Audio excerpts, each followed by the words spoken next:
శత్రువులను ఎవరు శత్రువైపోతారు? దేవుడే శత్రువైపోతాడు.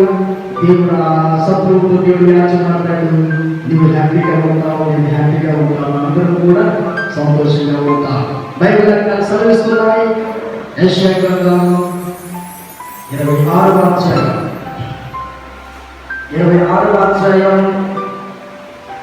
11వ వచనం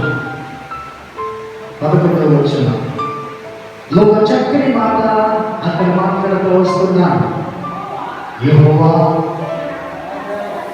నీ హస్తము ఎత్తబడి ఉన్నది కానీ జనులు దానిని చూడనవరు. జనుల కొరకైనా నీ ఆసక్తి చూచి వారు సిగ్గుపడరు. అగ్ని జనుల కొరకైనా నీ ఆసక్తిని చూచి వారు సిగ్గుపడతారు. నిశ్చయముగా అగ్ని ఈ శత్రువులను దగ్గర చెప్పండి ఒకసారి. హల్లెలూయా. నిశ్చయముగా అనగా ఖచ్చితంగా అగ్ని ఈ శత్రువులను ఎవరి స్తోత్రం. ఈ వాగ్దానం ఎంతమంది జీవితాలు నెరవేరాలని కోరుకుంటున్నారు? కాబట్టి నెరవేరాలి. మనసు లోపలైతే శత్రువు నైవేద్యం అనుకుంటాం కదా, కానీ బయటికి మాత్రం మనం ఎక్స్పోజ్ చేయం. నేను ఎక్స్పోజ్ చేసినా ఎక్స్పోజ్ చేయకపోయినా సరే, నీకు శత్రువు చూడగానే మన మనసులో వచ్చే ఆలోచన ఏమొస్తుందంటే, అగ్నిచేత వాడు నచ్చబడతాడో లేదో నాకు తెలియదు, కానీ మొట్టమొదటిగా మాత్రం శత్రువులు చూస్తే మాత్రం ఇతర మాత్రం ఏమవుతాడో తెలుసా? అగ్నిచేత నచ్చబడతాడు, ఒక్కోసారి ఫైర్ అయిపోతాడు. నేను అంటున్నాను, దయచేసి మీరు ఫైర్ అవ్వకండి. ఫైర్ చూసి ఉంటుంది. ఎవరో మన అందరికీ ఒక ఫైర్ ఉన్నాడు. ఎవరు? అగ్ని. మన పరమాత్మ ఏమై ఉన్నాడు? అగ్ని అయి ఉన్నాడు. అక్కడ బాప్తిస్మం ఇచ్చి యోహాను అంటాడు, నేనైతే నీకు నీళ్లతో బాప్తిస్మం ఇచ్చుచున్నాను. అగ్ని గలవాడు ఎవరు? మన దేవుడు. పరిశుద్ధాత్మ అనాయింటింగ్ కలిగిన వాడు, అభిషేకం కలిగిన వాడు మన ప్రభువై ఉన్నాడు. కాబట్టి ఎప్పుడు కూడా మన శత్రువుని చూసి మనం భయపడవలసిన అవసరం లేదు. ఆ శత్రువు నీ ఎదుట తల దించుకునేటట్టుగా దేవుడు చేస్తాడు, కానీ నీవు ఎప్పుడు కూడా నీ శత్రువు ఎదుట తల దించుకోనక్కడ చెప్పండి లేదు. ఈ వాగ్దానం మన జీవితంలో నెరవేరాలి అంటే మనము యేసు ఎత్తబడిన చేతులు చూడాలి. యేసయ్య మన కొరకు ఎత్తి ఉంచాడు చేతులు. అక్కడ 26 రాశాడు కదా, యెహోవా నీ హస్తము ఎత్తబడి ఉన్నది. ఆయన బాధ ఏంటంటే, ఆయన వ్యాధి ఏంటంటే, పాపం మీకోసం నా హస్తాన్ని చాచి ఉంచాను, మీకోసం నా హస్తాన్ని అని ఎవరు కూడా నా హస్తాలు ఏం చేయలేకపోతున్నాడు, చూడడం లేదా బాబు అంటున్నాడు ఆయన. ఎవరు? నీవు సేవించుచున్నా నేను సేవించుచున్న దేవుడే ఏమంటున్నాడంటే, నేను నీ శత్రువుని కాల్చేస్తానని చెప్పాడు. ఇప్పుడు కాల్చేస్తానని చెప్పుతున్న దేవుడే దేవుని హస్తాలను రమ్మని పిలుచుచున్నాడు. ఇప్పుడు మానేం చేయించున్నాము తెలుసా? ఆయన హస్తాలను చూడకుండా దూరంలో ఉంటున్నాం. ఒకరోజు గంట ఆకాశంలో తిరుగుతుంది. ఒకరోజు గంట ఆకాశంలో తిరుగుతూ ఉంటున్నప్పుడు ఎక్కడేమో ఏమున్నాయి తెలుసా? కోడి ఉంది, కోడి పెరుగుతూ ఉన్నాయి. ఇప్పుడు కోడి పిల్లల్ని చూస్తూ గ్రంథ ఇప్పుడు ఏం చేస్తుంది? దాని టార్గెట్ ఏంటి? ఈ యొక్క కోడి యొక్క రెక్కలలో ఉన్నటువంటి కోడి పిల్లలను దోచుకోవాలని ప్రయత్నం చేస్తారా? లేకపోతే కోడి రెక్కలలో లేని విచ్చలవిడిగా తిరుగుతున్నవి ఎవరికి వాళ్ళే ప్రభుత్వం చేసుకుంటున్నారు, ఎవరికి వాళ్ళే గొప్పగా ఫీల్ అయిపోతున్నారు, ఎవరికి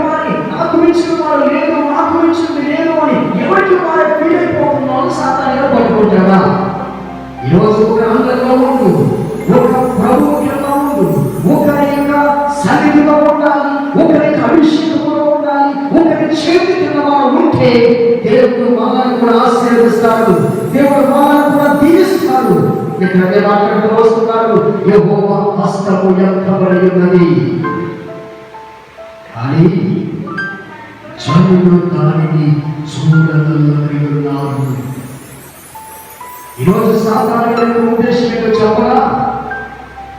పరలోకంలో నుండి పోరాటం జరిగింది. పరలోకంలో పోరాటం జరుగుతూ ఉంటే సాధారణ అవుతున్నా మనం. కానీ నిజంగా చెప్పాలి అంటే సాధారణ ప్రధానమైన దూత, సాధారణ ఒక ప్రధానమైన దూత. అక్కడ బైబిల్ రాస్తారు, ప్రకటన గ్రంథంలో మీరు చదువుకోవడం ఒకసారి ప్రసంగం కూడా చేశారు. ప్రకటన గ్రంథంలో రాస్తారు, ఇప్పుడు ప్రధానమైన దూతగా ఇప్పుడు చాలా గౌరవంలో అన్వయిస్తుంది ఈ సాధారణ. ఇప్పుడు ఏమైందంటే ప్రభు యొక్క సీటుని కోరుకున్నాడు, యుద్ధము చేశాడు.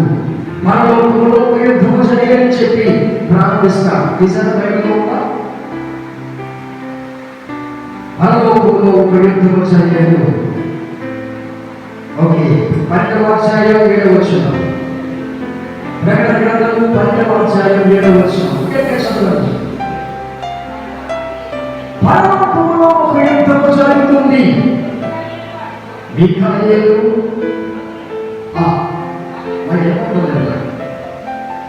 అతని దూతలు ఆ ఘట సర్పముతో యుద్ధము చేయబడిండగా ఆ ఘట సర్పము దాని దూతలను యుద్ధము చేసేది కానీ గెలవలేకపోయింది.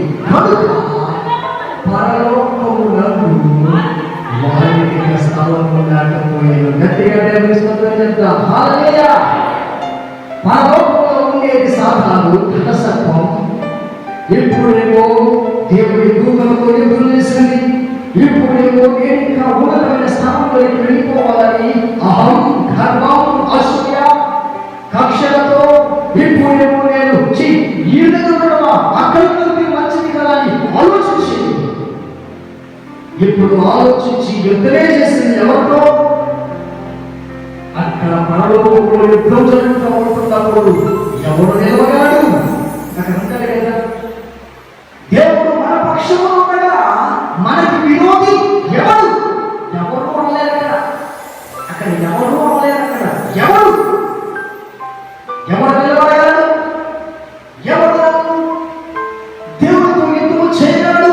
నాతో యుద్ధం చేయగలవు నీవు, లేక మీతో మీరు యుద్ధం చేయగలవు. కానీ దేవుడి నా పక్షముగా ఉండి నీ పక్షముగా ఉండి యుద్ధం చేస్తే, ఇప్పుడు ఓడిపోతే ఇప్పుడు నీ పరిస్థితి ఏమిటి? ఇప్పుడు నా పరిస్థితులు ఏమిటో ఒకసారి ఆలోచించు. నేను అనుకోవచ్చు నేను ఓడిపోతున్నానే అని, నీ అనుకోవచ్చు నేను ఓడిపోతున్నానే అని. కానీ ఎప్పుడైనా ఆలోచించావా? ఇప్పుడు నేను చేయించున్నది దేవుడితో యుద్ధం చేస్తున్నాను. ఎందుకు తెలుసా? నేను దేవుని సొంతగా ఉన్నాను కాబట్టి. అవునా కదా? పేరు పెట్టి పిలిచాడు, భయపడకు నీవు నా సొత్తు అన్నాడు. అన్నాడా లేదా? యెషయా గ్రంథంలో అంటాడు ఈ మాట. చూద్దాం, యెషయా గ్రంథంలో ఏమంటాడు తెలుసా? బైబిల్లో యెషయా గ్రంథంలో ఈ మాట చాలా చక్కని మాటలు మాట్లాడుతూ వస్తాడు. 43వ వచనం, 3వ అధ్యాయం 1వ వచనం. అయితే యాకోబును సృజించిన వాడు యెహోవా, ఇశ్రాయేలును నిర్మించిన వాడు ఈ అంశాలను ఇచ్చుచున్నాడు. నేను నిన్ను విమోచించి ఉన్నాను, భయపడకుము. పేరు పెట్టి నన్ను పిలిచాడు. ఈ స్వరాలను వీరు పెట్టి పిలవడం కాదు, దేవుడు పేరు పెట్టి పిలిచాడు. నీవు నా సొత్తు. అక్కడ ఒకసారి వచ్చిన చదువుతూ ఉంటున్నప్పుడు మీ పేరు పెట్టి మీరు చదువుకోవడం ఒకసారి మీకు ఎంత ఆనందగలుగుతారు. అయితే యాకోబు దగ్గర అయితే స్వరాస్ భయపడకము. ఇశ్రాయేలు దగ్గర స్వరాస్. ఇప్పుడేమో ఇంకా నిరాశతో నలిగిపోతూ కృంగిపోతూ జీవితంపై విరక్తి చెందుతూ ఉంటున్నప్పుడు, ఇప్పుడు ఎదుర్కోవాల్సిన స్థితి పరిస్థితులు ఎదురవుతున్నప్పుడు భయపడకము. నిన్ను నేనే నిర్మించాను, నిన్ను నేనే సృజించాను, నిన్ను నేనే. మట్టి తీసుకున్నాడు దేవుడు నన్ను తయారు చేయడానికి, మనిషిగా చేయడానికి దేవుడే పరలోకం నుంచి భూలోకం వచ్చాడు. ఎంత తగ్గించుకున్నాడండి? తగ్గించుకోలేదా? ఎంత తగ్గించుకున్నాడు ఒకసారి ఆలోచించు. పరలోకం నుంచి భూలోకం వచ్చి బాగుందండి నీ కోసం నా కోసం విలువని జీవితాలకు విలువ ఇచ్చిస్తున్నాడు అంటే మనం మన దేవుడికి విలువ ఇవ్వాలా అక్కర్లేదా? విలువ ఇవ్వాలని దేవుడు పేరు పెట్టి పిలుచుంటే ఈరోజు మన వ్యాజ్యం మన ఆశ ఏంటో తెలుస్తా? వాడితో పోరాడతాను, వీడితో పోరాడతాను, ఈమెతో పోరాడతాను. వద్దు, నీవు ఎవరితో పోరాడవద్దు. బైబిల్ చెప్తుంది, నేను నీ పక్షముగా ఏం చేస్తాను? వ్యాజ్యమాడతాను. నీ శత్రువు ఏమైపోవాలి అంటే నీవు వ్యాజ్యమాడవద్దు. ఏమైపోవాలంటే మన శత్రువులు నిర్మూలన అవ్వాలి అంటే మనము వ్యాజ్యమాడవద్దు. ఏం చేయగలరు? సైలెంట్గా ఉండాలి. మనం ఏం చేయాలి? సైలెంట్గా ఉండాలి. ఎందుకో చెప్పండి, సైలెంట్గా ఉన్న నేను ఎక్కడికి వెళ్తాను? యేసు దగ్గరికి వెళ్తాను, లేక ప్రార్థనా గదిలోకి వెళ్తాను, దేవుని దగ్గరికి వెళ్తాను. నా కొరకు చాచి వచ్చిన హస్తాల క్రిందకి వెళ్తాను.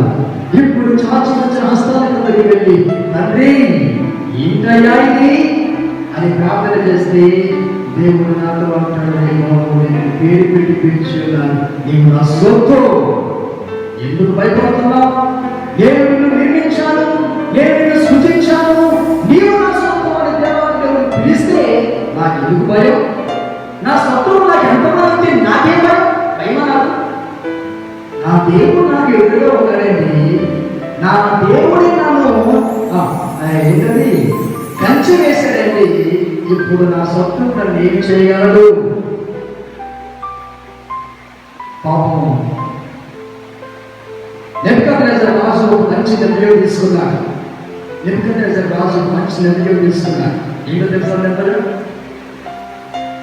ఎవరైనా ఈ బంగారు పట్టులకు నమస్కారం చేయకపోతే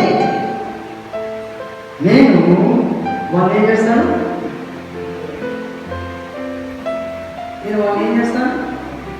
అగ్నిగుణంలో పడేస్తానని చెప్పి మంచి నిర్ణయం పెట్టాడు రాజు. ఆ నిర్ణయం పెట్టడం అది ఎంత మేలైందో, అది ఎంత ఆశీర్వాదకరంగా మారిందో నాకు తెలియదు. కానీ ఏదో రకంగా మాత్రం ఆ మంచి నిర్ణయం తీసుకున్నాడు రాజు. అంతేకాకుండా రాజుకు చెప్పుడు కొట్టు మాటలు చెప్పేవారు కూడా కొంతమంది ఉన్నారు.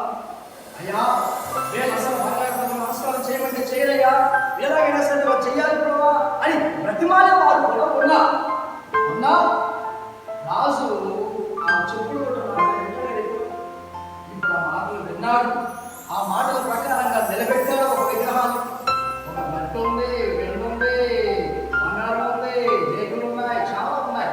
ఆ విగ్రహానికి కావలతో దాంతో ఒక ఐటమ్తో వేరు లోహాలతో సుమారు 4 లోహాలతో తయారు చేశారు. 4 లోహాలతో తయారు చేశారు. కానీ చూస్తూ ఉంటే మీకు అర్థమైపోతారు.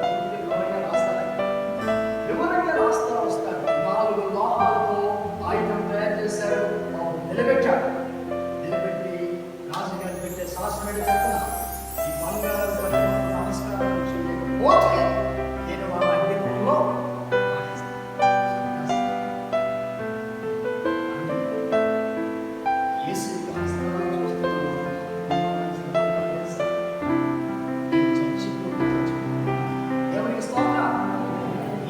హస్తాలు చూస్తున్న వాడు చెప్పే మాటలు చెప్పలా, నిలబెట్టే ప్రతిమని నమస్కారం చేయను. శత్రువు కావచ్చు,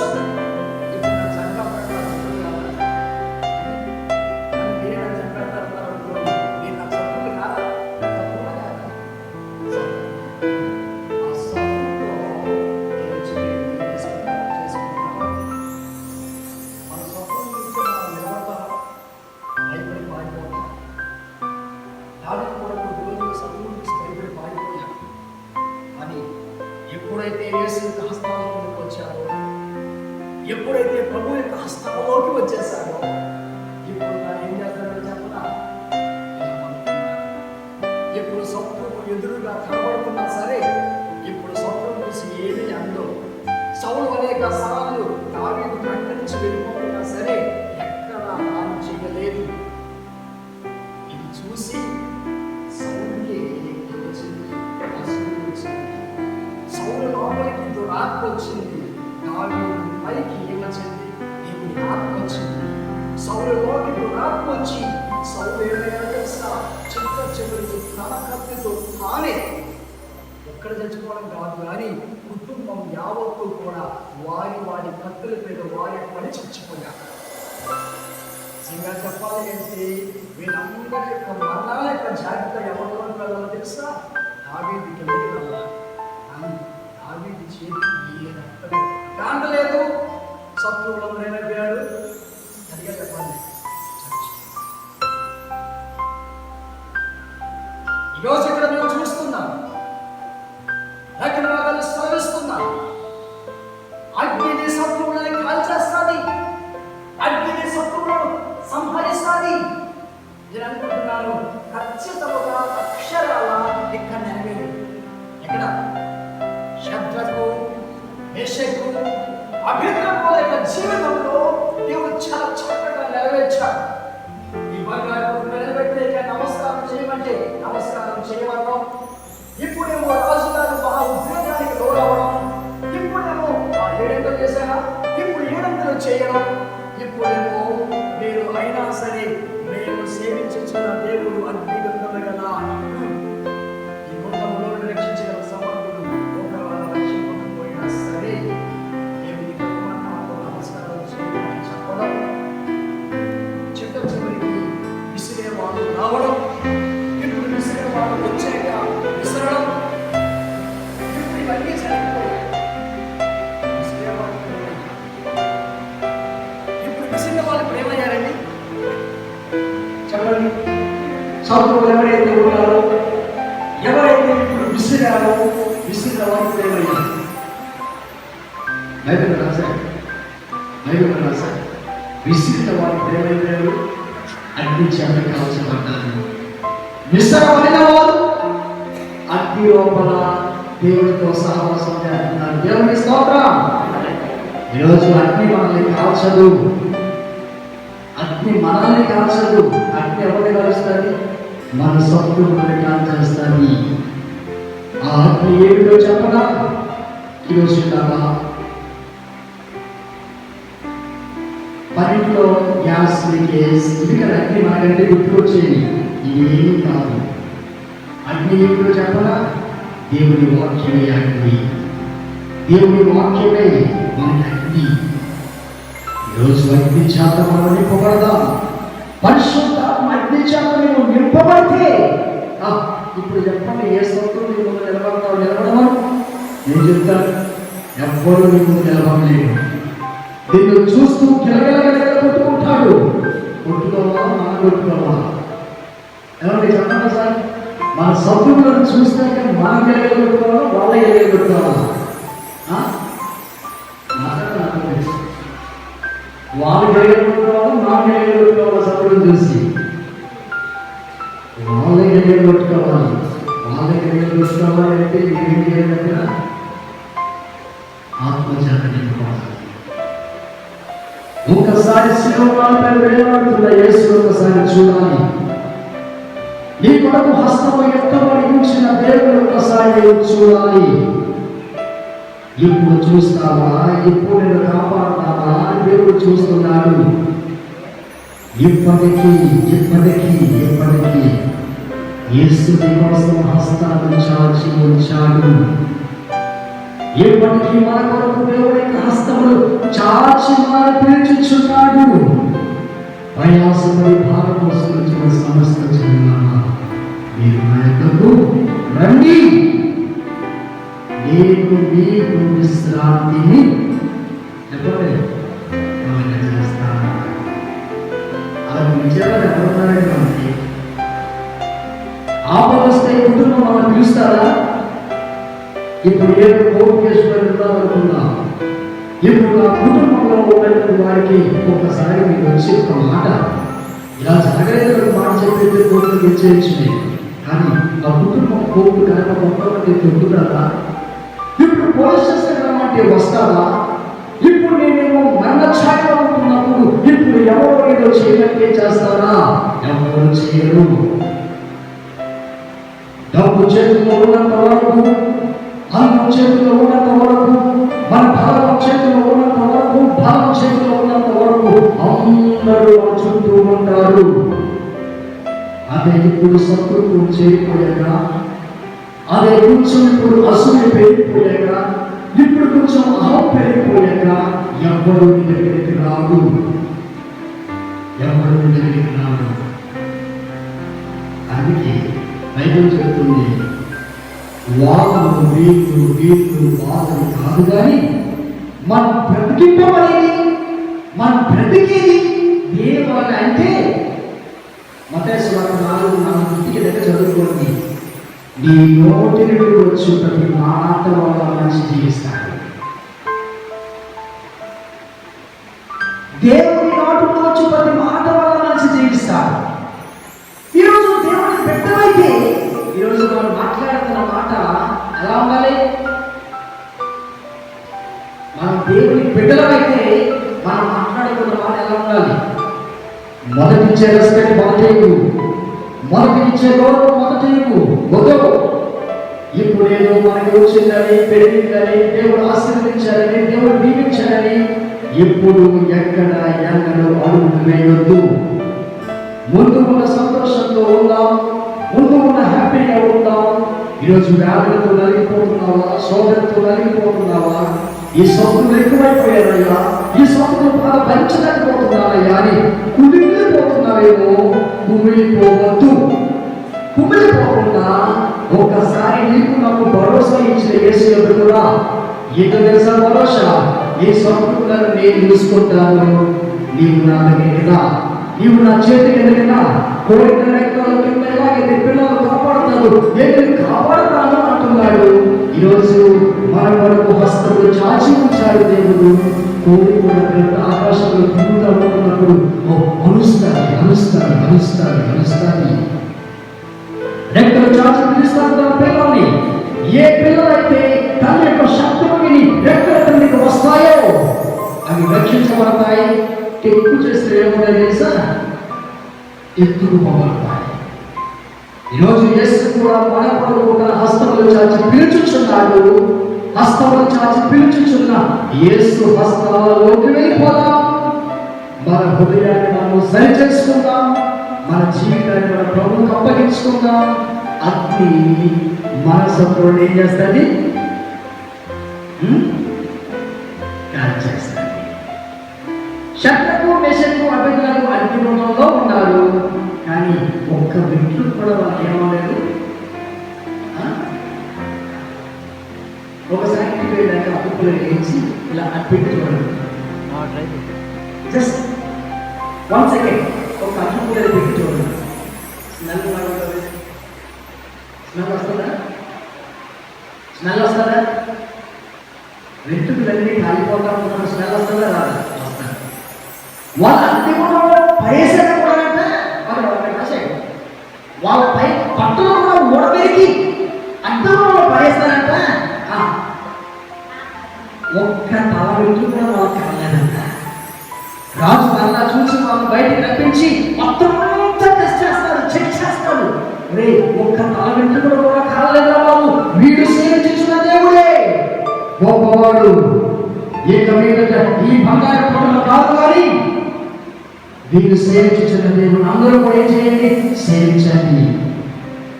నీవు నిలబడితే దేవుడు మనకు మన జీవితాల్లో కూడా అద్భుతాలు చేస్తాడు. అనుభవిస్తాం. శత్రువుల బాధ్యతలు నిలబడలేక నలిగిపోతున్నావేమో, శత్రువుల బాధలు నీవు చూస్తూ వాడలేకపోతున్నావేమో. ఒక్కోసారి అనిపిస్తుంది, ఈ బ్రతుకు బ్రతికే కంటే చస్తే లేదు కదా అనిపిస్తుంది కదా. వద్దు వద్దు వద్దు వద్దు. నువ్వు చావకూడదు, నువ్వు సజీవుడిగా ఉండాలి. నీ శత్రువుల యొక్క నిర్మూలన నీవు నీ కన్నులారా చూడాలి. బైబిల్ చెప్తుంది, నా శత్రువుల గతి నా కన్ను చూస్తాది, అగ్ని నా శత్రువులను కాల్చేస్తాది. ఈరోజు నీకు శత్రువులు ఉన్నారా? నీవు వాళ్ళ దగ్గరికి గొడవాడొద్దు, మౌనముగా ఉండు. మౌనమే పరిష్కారం, మౌనమే పరిష్కారం. నువ్వు మౌనిగా ఉండి, యేసయ్యా ఎందుకయ్యా ఇలా చేస్తున్నావని అక్కడికి వెళ్ళి వాగు, అక్కడికి వెళ్ళి అడుగు, అక్కడికి వెళ్ళి ప్రభుతో గట్టిగా వాదన చేయి. ఈ శత్రువు దగ్గర మౌనంగా ఉండు, ప్రభుతో మాత్రం మనవి చేసుకో. నీ మనవి ఆలకించేవాడు నీకు సేవించుచున్న దేవుడు నజరేయుడైన యేసు. ఆ యేసు యొద్దకు రా, నీ కొరకు హస్తము చాచి ఉంచవలన యేసును చూసి ఆ హస్తాల కౌగుల్లోనికి మనము వెళ్ళిపోదాం, ఆశీర్వదించబడదాం.